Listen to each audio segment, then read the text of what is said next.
Hello বন্ধুরা, Indian army ড্রিমের পক্ষ থেকে আবারও ফিরে আসলাম তোমাদের সামনে জিকে কোশ্চেন নিয়ে। ভিডিওটা ভালো লাগলে অবশ্যই লাইক করে শেয়ার করে দিবে বন্ধুদের মাঝে। ভেরি ভেরি ইম্পর্ট্যান্ট কোশ্চেন, সেগুলি ভালো করে নোট করে রাখবে বন্ধুরা। চলো ভিডিও শুরু করা যাক। হ্যাঁ, সম্প্রতি সন্ত্রাস দমনে ভারত জাপান জয়েন্ট ওয়ার্কিং গ্রুপের ৬তম বৈঠক কোথায় অনুষ্ঠিত হয়েছিল? এ. নতুন Delhi, B. Hyderabad, C. Chennai, D. Bengaluru. উত্তর এ. নতুন দিল্লি। ২. সম্প্রতি কোন দেশ তার প্রথম মহাকাশ সংস্থা চালু করেছে এবং ২০৪৫ সালের মধ্যে মঙ্গল গ্রহে অবতরণ করার পরিকল্পনা করেছে? এ. Mauritius, B. দক্ষিণ Korea, C. Singapore, D. Malaysia. উত্তর বি. দক্ষিণ কোরিয়া।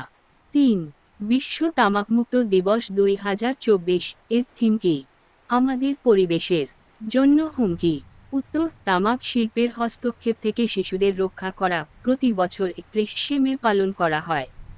৪. সম্প্রতি খবরে দেখা ঘাটপ্রভা নদী কোন নদীর উপনদী? A. Krishna, B. Godavari, C. Kaveri, D. Narmada. সঠিক উত্তর ক. কৃষ্ণ। ৫. দীনেশ কার্তিক, যিনি সম্প্রতি অবসর ঘোষণা করেছেন, তিনি কোন খেলার সাথে যুক্ত? A. Cricket, B. Football, C. Basketball, D. Hockey. সঠিক উত্তর এ. ক্রিকেট। ৬. সম্প্রতি খবরে দেখা পাম্পা হ্রদ কোন রাজ্যে অবস্থিত? A. Kerala, B. Gujarat, C. Odisha, D. Karnataka. উত্তর ডি. কর্ণাটক। ৭. পারাপারত্রেচিন নীলা সম্প্রতি খবরে দেখা যায় কোন প্রজাতির অন্তর্গত? এ. পিঁপড়া, বি. মাছ, সি. মাকড়সা, ডি. ব্যাঙ। উত্তর এ. পিঁপড়া। ৮.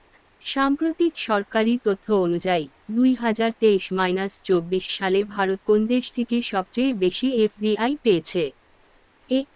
Mauritius, B. Singapore, C. Vietnam, D. চীন। উত্তর বি. সিঙ্গাপুর। ৯. সম্প্রতি খবরে দেখা CH-6 মিশন কোন দেশের সাথে যুক্ত? এ. চীন, B. Japan, C. Bharat, D. Russia. সঠিক উত্তর এ. চীন। ১০. সম্প্রতি কোন রাজ্য সরকার প্লাস্টিক বর্জ্য ব্যবস্থাপনা এবং পুনর্ব্যবহারযোগ্য প্লান্ট উদ্বোধন করেছে? A. Sikkim, B. Assam, C. Manipur, D. Mizoram. সঠিক উত্তর এ. সিকিম।